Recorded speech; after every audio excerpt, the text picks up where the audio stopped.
അടുത്തതായി ശാസ്ത്രസാഹിത്യ പരിഷത്ത് ജില്ലാ secretary Shri K S Sudheer. Jabbar മാഷുടെ യുക്തിചിന്തയ്ക്കും ശാസ്ത്രബോധത്തിനും തുറന്ന അഭിപ്രായത്തിനൊക്കെമെതിരെ അതിർത്തികൾക്ക് അപ്പുറത്തു നിന്ന് വന്ന ഒരു സന്ദേശത്തിനോട് പ്രതികരിച്ചുകൊണ്ട് നമ്മൾ ഈ ഞായറാഴ്ച ഇവിടെ ഒത്തുകൂടിയതിൽ പരിഷത്തിൻ്റെ കൂടി സാന്നിധ്യം അറിയിക്കുകയാണ്. കേവലമായിട്ട് പറഞ്ഞാൽ അതിർത്തിക്ക് അപ്പുറത്ത് നിന്ന് വന്ന ആ സന്ദേശത്തെ അതേ അവജ്ഞയോടെ നമുക്ക് തള്ളിക്കളയാം. കാരണം ജബ്ബാർ മാഷയെക്കുറിച്ച് നമ്മളിവിടെ ചർച്ച ചെയ്യാൻ ഇരിക്കുന്ന യോഗത്തിന് പോലും നമുക്ക് സുരക്ഷിതത്വമുണ്ട്, ഔദ്യോഗിക സുരക്ഷിതത്വം കിട്ടുന്ന ഈ കാലത്ത്. ഇത്തരമൊരു സന്ദേശത്തിനൊന്നും അദ്ദേഹത്തിൻ്റെ ചിന്തകളെ ഒന്നും ചെയ്യാൻ കഴിയില്ല എന്ന് നമുക്കറിയാം. പക്ഷേ എന്നിട്ടും നമ്മൾ ഇത്തരം കൂട്ടായ്മകൾ സംഘടിപ്പിക്കുന്നതിൻ്റെ പിന്നിലുള്ള ചേതോവികാരം നമുക്കറിയാം. ഒരു പക്ഷേ ആ സന്ദേശത്തിൻ്റെ പ്രാവർത്തികമാക്കുന്ന ആൾ ജബ്ബാർ മാഷ തൊട്ടടുത്ത വീട്ടിലുണ്ടാവുമെന്നുള്ള ഒരാശങ്ക നമുക്കൊക്കെ ഉണ്ട്. തൊട്ടടുത്ത വീട്ടിലുണ്ടാവും, ഇത് അതിർത്തിക്ക് അപ്പുറത്തൊന്നും വേണ്ട, ആളുണ്ടാവുന്നില്ല, പക്ഷേ ആശയം ഉണ്ടാവുമെന്നുള്ള വേവലാതി നമുക്കൊക്കെ ഉണ്ട്. അതുകൊണ്ടാണ് നമ്മൾ ഇത്തരം കൂട്ടായ്മകൾ സംഘടിപ്പിക്കുന്നതെന്ന് ആമുഖമായിട്ട് പറയുകയാണ്. ഇതിൻ്റെ ഇവിടെ പലരും സംസാരിച്ചപ്പോൾ നമ്മളൊരു മറുപടിയായിട്ടൊന്നും പറയുന്നില്ല. പക്ഷേ പലരും പറഞ്ഞത് ഇത് ഈ രോഗത്തിൻ്റെ കുറേ ലക്ഷണങ്ങളെക്കുറിച്ചാണ്. ഡോക്ടർ ഇവിടെ ഇരിക്കുന്നുണ്ട്. പരിഷത്ത് കരുതുന്നത് ഈ രോഗത്തിനെ പ്രതിരോധിച്ചാൽ മാത്രമാണ് ഈ ലക്ഷണങ്ങളിലെ പലതും സ്വാഭാവികമായിട്ടും സമൂഹത്തിൽ നിന്നും മനസ്സിൽ നിന്നും ഒക്കെ അപ്രത്യക്ഷമാവുന്നതാണ്. ആ രോഗത്തിൻ്റെ പേര് എന്ന് നമ്മൾ പറയുന്ന രണ്ടെണ്ണമാണ്. ഒന്ന് യുക്തിചിന്ത, ശാസ്ത്രബോധം. ഈ രണ്ട് കാര്യങ്ങൾ എത്ര കണ്ട് സമൂഹത്തിൽ നിന്നും മനസ്സുകളിൽ നിന്നും അപ്രത്യക്ഷമാവുന്നുവോ അവിടെയൊക്കെ ഈ പറഞ്ഞ ലക്ഷണങ്ങൾ കയറിക്കൂടുമെന്നുള്ളതിന് നമുക്ക് തെളിവുണ്ട്. അത് അന്താരാഷ്ട്ര തലത്തിലുണ്ട്, ദേശീയ തലത്തിലുണ്ട്, സംസ്ഥാന തലത്തിലുണ്ട്, ജില്ലാ തലത്തിൽ, പഞ്ചായത്ത് തലത്തിലൊക്കെ നമുക്ക് പറയാൻ കഴിയും. ഒരു ചെറിയ ഉദാഹരണം പറഞ്ഞ് ഞാൻ തുടങ്ങാം.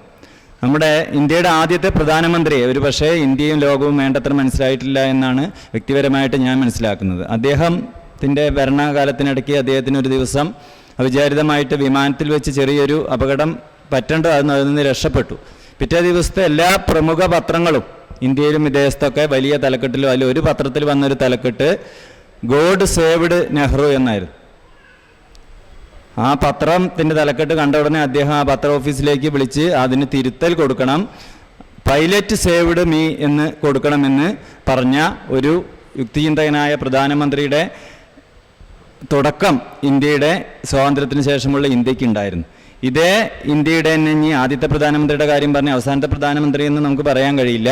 ഇന്ത്യയുടെ ഇപ്പോഴത്തെ പ്രധാനമന്ത്രി കഴിഞ്ഞ 2015 പൂനെയിൽ നടന്ന ദേശീയ ശാസ്ത്ര കോൺഗ്രസ്സിൽ അവിടെ നടന്ന ചില പ്രബന്ധങ്ങളെക്കുറിച്ചൊക്കെ നമ്മൾ ഇതിനു മുമ്പും ചർച്ച ചെയ്തതാണ്. അദ്ദേഹത്തിൻ്റെ സാന്നിധ്യത്തിലാണ് അവിടെ ശാസ്ത്രജ്ഞന്മാർ ഇതുപോലെ 15-20 മിനിറ്റ് LCD ഒക്കെ വെച്ച് അവിടെ അവതരിപ്പിച്ച ചില പ്രബന്ധങ്ങളെക്കുറിച്ചൊക്കെ നമ്മൾ കേട്ട്. അദ്ദേഹത്തിൽ ഒരാൾ ശാസ്ത്രബോധമുള്ള ഒരു ശാസ്ത്രജ്ഞൻ ഇന്ത്യക്ക് വേണ്ടി നമുക്കൊക്കെ വേണ്ടി അവിടെ അവതരിപ്പിച്ചതിൽ ഒന്ന് പറഞ്ഞത് നമ്മളൊക്കെ കേട്ടിട്ടുണ്ടാവും അല്ലേ. 6000 വർഷങ്ങൾക്ക് മുമ്പ് ഗ്രഹങ്ങളിലേക്ക് ഗ്രഹാന്തര വീടല്ല, ഗ്രഹം എന്ന് പറഞ്ഞാൽ ഗ്രഹമാണ്, ബുധൻ ശുക്രനിലൊക്കെ പെട്ട ആളുകൾക്ക്, വീടല്ല, ഗ്രഹങ്ങളിലേക്ക് സർവീസ് നടത്തുന്ന വിമാനങ്ങൾ ഇന്ത്യയിൽ കണ്ടുപിടിച്ചിരുന്നു. അതിന് അദ്ദേഹം തെളിവുകൾ പറഞ്ഞിട്ടുണ്ട്. വേറൊന്ന്, ഇന്ന് മോഡേൺ മെഡിസിനൊക്കെ പറയുന്ന പ്ലാസ്റ്റിക് സർജറി, കോസ്മിക് സർജറി പോലെയുള്ള ശാസ്ത്രക്രിയകളും മറ്റു കാര്യങ്ങളൊക്കെ വന്ന കാലത്ത് തന്നെ 6000-7000 വർഷങ്ങൾക്ക് മുമ്പ് ഭാരതത്തിൽ നിലവിലുണ്ടായിരുന്നു. അതിന് ഏറ്റവും നല്ല ഉദാഹരണമാണ് മനുഷ്യൻ്റെ ഉടലും ആനയുടെ തലയുമുള്ള ദൈവം എന്നാണ് അവിടെ പറഞ്ഞിരുന്നത്. ഒപ്പം കൗരവരുടെ ജനനവുമായി ബന്ധപ്പെട്ട് ക്ലോണിങ്ങിൻ്റെ മറ്റു ചില സാധ്യതകളൊക്കെ ഭാരതത്തിൽ നിലവിലുണ്ടായിരുന്നു എന്ന വാദവും അവിടെ ഉയർത്തി. ഇതിനൊക്കെ കൺക്ലൂഡ് ചെയ്യുന്നതുകൊണ്ട് നമ്മുടെ ഇന്ത്യയുടെ പ്രഥമ പൗരൻ, പ്രസിഡന്റ് അല്ല പ്രധാനമന്ത്രി, കൺക്ലൂഡ് ചെയ്ത് പറഞ്ഞതും ഇതുമൊക്കെ ആയിട്ട് സമരസപ്പെടുന്ന അഭിപ്രായങ്ങളാണ്. ഇത് രണ്ട് തലങ്ങളാണ്. എങ്ങനെയാണ് ഭരണകൂടം ഒരു ശാസ്ത്രബോധമില്ലാതെ ആവുന്നത്? ഇതിനിടയ്ക്കുള്ള പ്രധാനമന്ത്രിമാരുടെ വാക്കുകളും വാചകങ്ങളും ഒന്നും ഞാൻ കോട്ട് ചെയ്യുന്നില്ല. അത് ക്രമേണ വളർന്ന് അല്ലെങ്കിൽ പിന്നിലേക്ക് പോയിട്ടാണ് ഇവിടെ എത്തിയത്. വേറെ ഒരു ചെറിയൊരു സംഭവം, നമ്മളുടെ നമുക്ക് കേരളത്തിലേക്ക് വരാം. കേരളത്തിൽ നമുക്കൊക്കെ, ഞാനത് അടുത്ത ദിവസം കൂടി ആ സിനിമയുടെ ചില സീന് TV-യിൽ വൈകുന്നേരത്ത് കണ്ടു അല്ലേ. നമുക്കറിയാം PJ ആൻ്റണിയുടെ നിർമാല്യത്തിലെ റോള്. അദ്ദേഹം അതിനെക്കുറിച്ച് വിശദീകരിക്കുന്നില്ല. അദ്ദേഹത്തിനാണ് ഇന്ത്യയിലെ ദേശീയ അവാർഡ് കിട്ടിയത്. അതിനുശേഷം കേരളത്തിലെ ഇപ്പോൾ ഇവിടെ ഇരിക്കുന്ന മധ്യവയസ്കരായ അതിലപ്പുറമുള്ള പലരുടെയൊക്കെ ചെറുപ്പകാലത്ത് ഈ PJ ആൻ്റണിക്ക് നമ്മളെ ഗ്രാമാന്തരങ്ങളിൽ സ്വീകരണം കൊടുത്ത് അങ്ങനെ കൊണ്ടുപോയി അതിനെക്കുറിച്ച് ചർച്ച നടത്തിയിരുന്ന ഒരു സമ്പന്നമായ സാഹിത്യ സർഗാത്മക കാലം കേരളത്തിലുണ്ടായിരുന്നു അല്ലേ. ഇന്ന് NSS കോളേജ് ഒറ്റപ്പാലം നമ്മുടെ ജില്ലയിലാണല്ലോ, അവിടെ ഒരു മാഗസിൻ നിരോധിച്ചു. നിങ്ങൾ അറിഞ്ഞിട്ടുണ്ടാവും, കഴിഞ്ഞ വർഷമാണ്, ഈ വർഷത്തിൻ്റെ തുടക്കത്തിലാണ് ഒരു മാസിക നിരോധിച്ചു. അതിന് കാരണം അവിടെ മാസികയിൽ വന്ന് എൻ്റെ കയ്യിലുണ്ട്. അത് ബ്ലാക്ക് ഹ്യൂമർ എന്നുള്ളൊരു കവിതയാണ് ആ നിരോധനത്തിന് കാരണം. ബ്ലാക്ക് ഹ്യൂമർ എന്ന കവിതയിലെ അത് ആരോ എഴുതി എന്നുള്ളതൊന്നും പ്രസക്തമല്ല. അതിലെ ഒരു പ്രധാനപ്പെട്ട ആശയം ഇതാണ്. ഇപ്പം ഞാൻ കുറച്ചു മുമ്പ് പറഞ്ഞ ശാസ്ത്ര കോൺഗ്രസ്സിൽ അവതരിപ്പിച്ച പ്രമേയങ്ങൾക്കപ്പുറം ഒറ്റ വാചകമാണ് ആ പയ്യൻ പറയുന്നുള്ളൂ. അവസാനം ഇതാണ്. കുറേ ഈ പറഞ്ഞ പ്ലാസ്റ്റിക് സർജറിയുടെയൊക്കെ പറഞ്ഞതിന് ശേഷം അവസാനം പറയുന്നത്, അങ്ങനെയാണെങ്കിൽ ശൂർപ്പണേഖയുടെ മുറിച്ചു മാറ്റിയ അവയവങ്ങൾ മറ്റാർക്കെങ്കിലും വെച്ചു കൊടുത്തിരുന്നെങ്കിൽ ഭാരതത്തിലെ ആദ്യ അവയവമാറ്റ ശസ്ത്രക്രിയയായിരുന്നല്ലോ അത് എന്നുള്ള ഒരു ബ്ലാക്ക് ഹ്യൂമറാണ് അദ്ദേഹം അവിടെ പങ്കുവെച്ച്. അതിൻ്റെ പേരിലാണ് നമ്മുടെ തൊട്ടപ്പുറത്ത് കിലോമീറ്ററൊക്കെ അപ്പുറമുള്ള ഒരു കുട്ടികളിലൊക്കെ ശാസ്ത്രബോധവും എല്ലാം ഉണ്ടാക്കേണ്ട ഒരു വിദ്യാഭ്യാസ സ്ഥാപനത്തിൽ കുട്ടിയുടെ സർഗാത്മക പ്രവർത്തനങ്ങൾക്ക് കൂച്ചുവിലങ്ങിടുകയാണ്. അവിടെയാണ് ഞാൻ കുറച്ചു മുമ്പ് PJ ആൻ്റണിയെക്കുറിച്ച് പറഞ്ഞത്. ഇനി ഇത് ഒന്ന് സാമൂഹ്യ രംഗമാണ്, ഒന്ന് ആദ്യം പറഞ്ഞത് ഔദ്യോഗിക രംഗത്തെ അശാസ്ത്രീയതകളെക്കുറിച്ചാണ്. ഈ രണ്ട് കാര്യങ്ങൾക്കപ്പുറം ഇനി നമുക്ക് പോയി കഴിഞ്ഞാൽ ഒരുപാട് കാര്യങ്ങൾ വിദ്യാഭ്യാസ രംഗത്ത്, ആരോഗ്യ രംഗത്ത്, പാരിസ്ഥിതിക രംഗത്ത്, ജെൻഡർ രംഗത്ത് ഇത്തരത്തിലൊക്കെ ഈ ശാസ്ത്രബോധത്തിൻ്റെ ഇടിവ് വ്യാപകമായിട്ട് നമുക്ക് കാണാൻ കഴിയും. ഇപ്പം ഇവിടെ എങ്ങനെ കാണുമ്പോഴും ശാസ്ത്രബോധം പറയുമ്പോൾ ഇപ്പം നമുക്കറിയാം, നിങ്ങളുടെയൊക്കെ കയ്യിൽ എൻ്റെ കയ്യിലുള്ള ഫോണിൻ്റെ മാത്രം ഒരു ഉപയോഗം നിങ്ങളൊന്ന് ആലോചിച്ച് നോക്കുക. അതിൻ്റെ വളരെ പരിമിതമായ ഒരു 30-35% നമ്മളുടെയൊക്കെ ഫോണ് നമ്മൾ ഉപയോഗിക്കുന്നുള്ളൂ. അത് അറിയുന്നവരുടെ കൈ കൊടുത്താൽ അറിയാതെ, പ്രത്യേകിച്ചും നമ്മുടെ കുട്ടികളുടെ കൈ കൊടുത്താൽ മതി. എങ്ങനെയാണ് അത് ഉപയോഗിക്കുന്നത്? അപ്പോൾ നമ്മളിപ്പോൾ ശാസ്ത്രബോധത്തിൻ്റെ കാര്യം പറയുമ്പോൾ പലരും പറയുന്നത് ഇവിടുത്തെ ശാസ്ത്രം ഇത്രയൊക്കെ വികസിച്ചില്ല എന്നാണ്. ടെക്നോളജിയാണ് വികസിച്ച്. ഈ ടെക്നോളജി ഒരുപാട് വികസിച്ചിട്ടുണ്ട്. അത് കൺസ്യൂമർ ടെക്നോളജി എന്നുകൂടി നമുക്ക് പറയാൻ കഴിയും. കൺസ്യൂമർ ടെക്നോളജി ജനപ്രിയമായ രീതിയിൽ ശാസ്ത്രത്തിനെ മാറ്റി ടെക്നോളജികൾ വികസിപ്പിച്ച് വരുമ്പോഴും മനുഷ്യ മനസ്സുകളിലെ ശാസ്ത്രബോധം അതിഭീകരമായി ഇടിഞ്ഞു വരിക എന്നുള്ള രീതിയിലുള്ള വേവലാതി പരിഷത്തിനും ഒപ്പം ഇവിടെ ഇരിക്കുന്ന എല്ലാവർക്കും ഉണ്ടാവും. അതിനെ തിരിച്ചു കൊണ്ടുവരാൻ നമുക്ക് കഴിയുമോ എന്നാണ് പ്രധാനം. സയൻസ് ടെമ്പർ എന്നുള്ള അത് സമൂഹത്തിൻ്റെ കുറഞ്ഞു വരികയാണ്. അത് ഒരു പക്ഷേ കേരളത്തിലെ ഇന്ന് പാലക്കാട് ജില്ലയിലെ ഇങ്ങനെ ഒരു ഉയരമുള്ള ഓഡിറ്റോറിയത്തിൽ ഇരുന്ന് സംസാരിക്കുമ്പോൾ നമുക്കതിലൊരു അഭിമാനമുണ്ട്, കേരളത്തിൽ ജനിച്ചതും ജീവിച്ചതും കൊണ്ടൊക്കെ അല്ലേ. നമുക്കറിയാം, തൊട്ടപ്പുറത്ത് നമ്മുടെ തമിഴ്നാട്ടിൽ ഒരു 50-ലും 60-ലും ഒക്കെ ഉണ്ടായ ഒരു സാമൂഹ്യ സ്ഥിതി നമുക്കൊക്കെ അറിയാം. പാലക്കാട് തമിഴ്നാട്ടിൽ പേരുള്ള ഒരുപാട് പേര് ഇവിടെ ഇരിക്കുന്നുണ്ടാവും.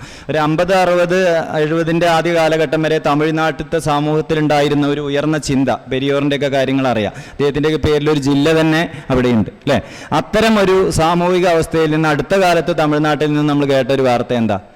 ജനങ്ങൾ തെരഞ്ഞെടുത്ത് MLA-മാർ കൂടിയിരിക്കുന്ന ഒരു നിയമസഭയിൽ മുഖ്യമന്ത്രിയുടെ പേര് വിളിച്ചതിന് നടപടി ഉണ്ടായത് നമ്മൾ വാർത്തിട്ടുണ്ടാവും അല്ലേ. അപ്പോഴാണ് തിരിച്ച് പഴയ മുഖ്യമന്ത്രിയും പേര് വിളിച്ചിരുന്നില്ല എന്നാണ് അവിടെ ചർച്ച വന്നത്. അപ്പോഴാണ് നമ്മൾ ഈ കാര്യങ്ങൾ അറിയുന്നത്. അപ്പോൾ ഒരു സാമൂഹ്യ പുരോഗതി, അതിനാവശ്യമുള്ള വെള്ളവും വളവും സമൂഹത്തിൽ നിന്ന് ലഭിക്കാത്തതിൻ്റെ ഭാഗമായി 2-3 ദ്രാവിഡ കക്ഷികൾക്കുള്ളിൽ എങ്ങനെയാണ് ഞെരിഞ്ഞമരുന്നത് എന്നുള്ള കാഴ്ച കിലോമീറ്ററുകൾക്ക് അപ്പുറത്ത് നമുക്ക് കാണാൻ കഴിയും. പക്ഷേ കേരളത്തിലെ സ്ഥിതി ഇപ്പോഴും പോസിറ്റീവാണ്. അതിന് കാരണം ഞാൻ കുറച്ചു മുമ്പ് പറഞ്ഞ സമൂഹത്തിലുണ്ടായ ചില സ്പാർക്കുകളെ വെള്ളവും വളവും കൊടുത്ത് വളർത്താൻ ഇവിടെ സംഘടനകളൊക്കെ ഉണ്ടായിരുന്നു. സംഘടനകളുണ്ട്, സാമൂഹിക പ്രസ്ഥാനങ്ങളുണ്ടായിരുന്നു. ഇപ്പോഴും അത് ഒരു പരിധിയിൽ കൂടുതലൊന്നും പിന്നോട്ട് പോയിട്ടില്ല എന്നുള്ളതുണ്ട്. അതുകൊണ്ട് നമുക്കൊക്കെ പ്രവർത്തിക്കാനുള്ള വേദി ഇന്നും കേരളത്തിലുണ്ട്. പക്ഷേ തമിഴ്നാട്ടിൽ നിന്നോ മറ്റ് ചില ഉത്തരേന്ത്യൻ സംസ്ഥാനങ്ങളിലോ അത് അടിയിൽ നിന്ന് തുടങ്ങണം. കേരളത്തിൽ ഇപ്പോഴും ഒരു നിലവാരത്തിൽ അതുണ്ട്.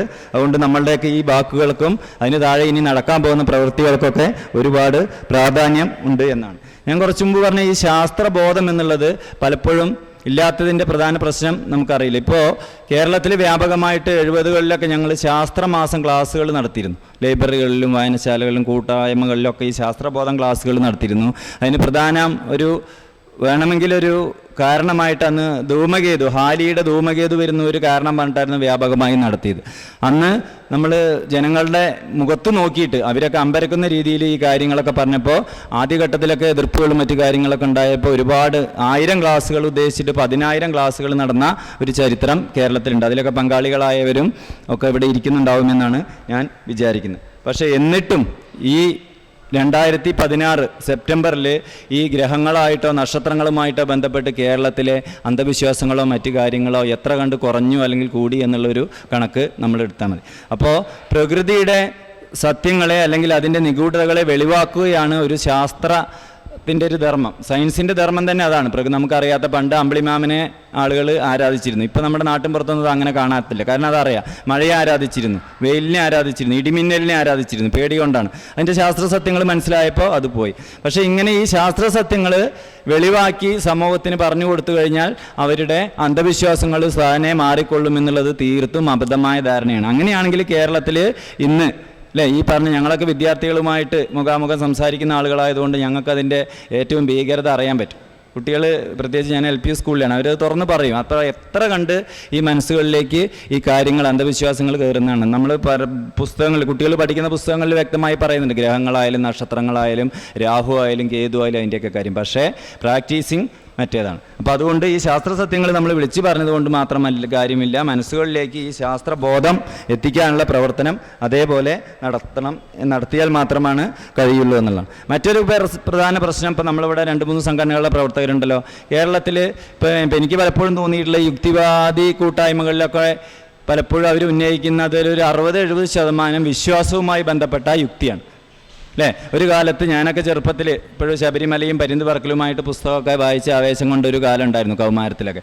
അന്ന് ആ ഒരു കാലത്ത് കൂടുതൽ ഊന്നിയിരുന്നത് ശബരിമലയിലെ മകരവിളക്കും അവിടുത്തെ മറ്റു കാര്യങ്ങളുമായി ബന്ധപ്പെട്ട് അത് ജനങ്ങളിൽ എത്തിക്കാൻ വേണ്ടിയിട്ട് യുക്തിവാദി സംഘമൊക്കെ ഒരുപാട്, അല്ലേ, കയ്യേറ്റങ്ങളടക്കം ഇത് ചെയ്തിട്ടുണ്ട് എന്നാണ് എനിക്ക് തോന്നുന്നത്. പക്ഷേ നമ്മൾ പലപ്പോഴും തോന്നുന്നത് അതിനപ്പുറത്തുമുള്ള ഒരുപാട് അയുക്തികൾ സമൂഹത്തിലുണ്ട്. അത് പലപ്പോഴും നമുക്ക് ഒരുപക്ഷെ മനസ്സിലാവുന്നില്ല, അല്ലെങ്കിൽ നമ്മൾ മനസ്സിലാവുന്നുള്ള ഈ വിശ്വാസവുമായി ബന്ധപ്പെട്ട അയുക്തികൾ പറയുന്നതോടൊപ്പം തന്നെ ചിലപ്പോൾ നമുക്കത് അയുക്തിയാണ് തോന്നില്ല. കേരളത്തിൽ ഇന്ന് പൊതുവിദ്യാഭ്യാസ രംഗത്ത് പിന്നോക്ക് പോകുന്നത് അതിലും വലിയൊരു അശാസ്ത്രീയത അല്ലെങ്കിൽ അയുക്തിയാണ്. എൻ്റെ കണക്കുകൾ എടുത്ത് നോക്കുമ്പോൾ, അല്ലെങ്കിൽ സാമൂഹിക വശം എടുത്ത് നോക്കുമ്പോൾ അറിയാം, നമ്മുടെ പ്രാഥമിക വിദ്യാലയങ്ങളിൽ നിന്ന് മാതൃഭാഷ പുറത്തു പോകുന്നത് ഒരുപക്ഷെ മകരവിളക്കിൻ്റെ പേരിൽ നടക്കുന്ന പറ്റിക്കൽ പോലെ ഒരുപക്ഷെ അതിലേറെ പ്രാധാന്യമുള്ള ഒരു സാമൂഹിക പ്രശ്നമാണ്. അത് ഒരുപക്ഷെ നമുക്ക് അഡ്രസ്സ് ചെയ്യാൻ പരിഷത്തിനടക്കം പലപ്പോഴും കഴിയുന്നില്ല എന്നുള്ള ഉൾക്കൊണ്ടുകൊണ്ടാണ് പറയുന്നത്. വേറൊന്ന്, ഫാസിസത്തിനെ കുറിച്ച് നമ്മൾ, അല്ലേ, ഇപ്പോൾ ഇവിടെ അതിൻ്റെ ഏറ്റവും അന്താരാഷ്ട്ര തലം മുതൽ പറഞ്ഞു ഫാസിസത്തെക്കുറിച്ച് യുക്തിയും ശാസ്ത്രബോധമൊക്കെ വേണമെന്ന് പറഞ്ഞ് വാദിക്കുന്ന ഒരാളുടെ കുടുംബത്തിലെ ജനാധിപത്യത്തിൽ എത്രമാത്രം ഒരുപക്ഷെ അവിടുത്തെ അതിൻ്റെ ഇരകളോട് ചോദിച്ചറിയാം, എത്രമാത്രം നമുക്ക് അതിനൊക്കെ അറിയാം. ഇത് വാക്ക് മാറ്റുള്ളൂ, അത് അന്താരാഷ്ട്ര ഫാസിസം പറയാം, ഇത് വീട് ഫാസിസം എന്ന് പറയാം. ഈ കാര്യത്തെക്കുറിച്ച് പരിഷത്ത് ചില കണക്കുകളൊക്കെ എടുത്തപ്പോൾ ഞെട്ടിക്കുന്ന ചില വിവരങ്ങളാണ്. അത് കൂടുതലും പറഞ്ഞത് സ്ത്രീകളാണ്. അവർക്ക് പറയാൻ പറ്റുന്ന, എത്രമാത്രം സ്വകാര്യമായി പറയാൻ പറ്റുന്ന രീതിയിൽ സ്ത്രീ പദവി പഠനം എന്നൊരു പുസ്തകം പരിഷത്ത് പ്രസിദ്ധീകരിച്ചിട്ടുണ്ട്. നമുക്ക് കിട്ടാവുന്ന ഒന്ന് വാങ്ങി വായിക്കണം എന്നാണ് പറയാനുള്ളത്. വായിക്കണം, അല്ലാതെ നമുക്ക് റെഫറിങ് ഉപയോഗിക്കുന്നത്. അപ്പോഴാണ് നമ്മൾ ഞെട്ടിപ്പിക്കുന്ന ചില വിവരങ്ങൾ കിട്ടുന്നത്. അപ്പോൾ ഇത് ഫാസിസമാണോ, കുടുംബത്തിലെ ജനാധിപത്യമാണോ, ജെൻഡറുമായി ബന്ധപ്പെട്ട പ്രശ്നമാണോ എന്ന് നമ്മൾ ചർച്ച ചെയ്യണം. നമ്മൾ അറിഞ്ഞതിനപ്പുറത്തുമുള്ള മറ്റ് വിഷയങ്ങൾ സമൂഹത്തിൽ ഉണ്ട്. പരിസ്ഥിതിവാദം, അല്ലേ, ചിലവരൊക്കെ ഇപ്പോഴും ഉണ്ട്. ഒരു ഇല വീണാൽ പോലും വിലപിക്കുന്ന കേവല പരിസ്ഥിതിവാദികൾ ഒരുപാടുള്ള നാടാണ് കേരളം. ചിലപ്പോഴൊക്കെ പരിഷത്തിനെയും പലരും ആ കൂട്ടത്തിൽ പെടുത്താറുണ്ട്. ഞങ്ങൾ കിട്ടാവുന്ന അവസരത്തിലൊക്കെ അത് പറയുന്നുണ്ട്. അങ്ങനെ വിലപിക്കുന്നവരല്ല ഞങ്ങൾ. മറ്റൊരു ബദൽ കാണിച്ചുകൊണ്ട് പരിസ്ഥിതിക്ക് മറ്റൊരു ലോകം സാധ്യമാണ് എന്ന് പറയുന്ന പ്രസ്ഥാനമാണ് പരിഷത്ത് എന്ന് പറയലുണ്ട്. അപ്പോൾ ഈ പരിസ്ഥിതി കാഴ്ചപ്പാടുള്ളവരുടെ തന്നെ ജെൻഡർ കാഴ്ചപ്പാട്, ഇത് രണ്ടും കണക്ട് ചെയ്തതാണ്, അതിഭീകരമാണ്.